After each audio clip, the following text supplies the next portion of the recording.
आपने भी देखा होगा, मैंने तो अक्सर देखा है कि लोग काम कर रहे होते हैं, भाग दौड़ कर रहे होते हैं, और जो ही रिटायर होते हैं तो बिल्कुल बूढ़े लगने शुरू हो जाते हैं और बैठ जाते हैं। उसकी क्या वजह है? मैं बहुत अक्सर हैरान होता हूँ कि ये जवान आदमी था, रिटायर होके एक दिन में बूढ़ा कैसे हो गया।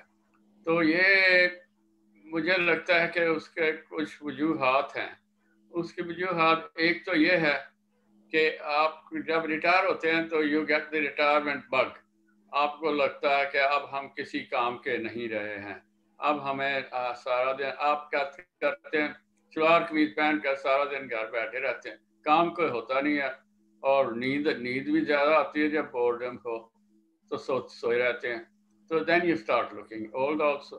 तो दैट्स द रीज़न। एक माइंड सेट है हमारा कि कोई जो जवान लगने की कोशिश करे तो उसको कहते हैं जी सीख कटा के बछड़ों बछड़ों में शामिल हो रहे हैं। तो आपकी उम्र क्या हो गई है, बाल बच्चेदार है, बैठकर अल्लाह अल्लाह करें, बूढ़ी गोली लाल लगाम, आपको क्या पड़ी है ये जवान लगने।